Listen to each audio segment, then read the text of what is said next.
Guys, today in this video, I'm going to show you how to check if the secure boot is enabled on your Windows 11 system. Step by step, I will guide you. But wait, before you continue using your Windows 11 PC, there is one important security feature you should check right now. And look, most people have no idea whether it's enabled or disabled on their computer, and it's take only few seconds to find out. So let's now start with the process. First, simply click on the search bar, then type here PowerShell. Then click on the Run as Administrator. Now this will open the PowerShell slide. Then after this, simply you have to type this simple command.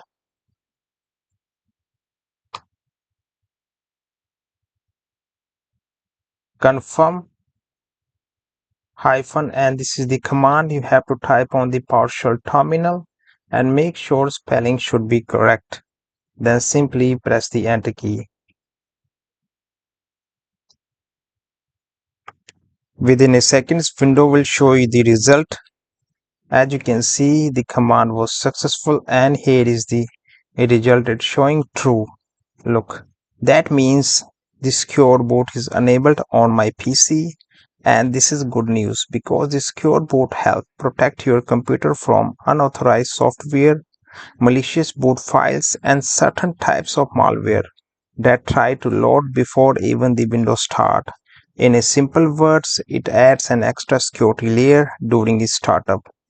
And look, if your result says false, that means the secure boot is currently disabled on your host machine, and your computer will still work normally, but your system may not have full boot level protection enabled.